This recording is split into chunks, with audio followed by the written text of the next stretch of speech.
আজকে সকালে ব্রেকফাস্ট করতে চলে গিয়েছি নোয়াখালীর মধ্যে আমার সবচেয়ে পছন্দের কলাপাতা রেস্টুরেন্টে। তোমরা যারা চৌমুহনী থাকো তোমরা হয়তো বা অলরেডি সেখানে অনেকবার গিয়েছো, বাট সকালে যদি নেহেরি খাওয়ার প্ল্যান থাকে আমার মনে হয় যে কলাপাতার থেকে ভালো কোনো অপশন নেই। ভালো দিক হচ্ছে ওদের প্রায় 10টা-11টা পর্যন্ত নলিটা অ্যাভেলেবেল থাকে। যারা চিনো তারা তো চিনোই, যারা চিনো না তাদের জন্য বলতেছি। এটার লোকেশনটা হচ্ছে মোর্শেদ আলম কমপ্লেক্সের নিচতলায়। এদের ডেকোরেশনের আমার কাছে সবচেয়ে বেশি ভালো লেগেছে হচ্ছে ওদের প্রত্যেকটা টেবিলে বলো চেয়ারে বলো সব জায়গায় ডেকোরেশনটা একদম কলাপাতা স্টাইলেই করা। আমার বাসার পাশে হওয়াতে প্রায় সময় দেখা যায় সন্ধ্যার টাইমে আমার এখানে আসা হয়, ওদের চাইনিজ আইটেম গুলো ট্রাই করা হয়। ওদের এই নলিটার টেস্টটা আমার কাছে খুব ইউনিক লেগেছে, একদম খুব বেশি ঝালও না আবার একদম কমও না। আমি এটা বলতে পারো প্রায় 7-10 দিনের মধ্যে একবার করে ট্রাই করি। আমার কাছে খুব ভালো লাগে ওদের এই নলির টেস্টটা। সকালবেলা খুব লাইট একটা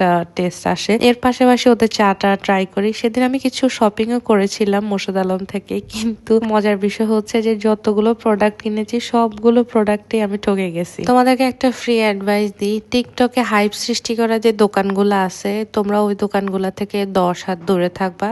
যতটুকু হাইপ দেখায় প্রোডাক্টের প্রাইস কম, কোয়ালিটি কিন্তু তার থেকেও অনেক বাজে হয়। আমি ইন্ডিভিজুয়াল নাম বলবো না, আই হোপ তোমরা বুঝতে পেরেছো। দেখা হচ্ছে পরের ভিডিওতে।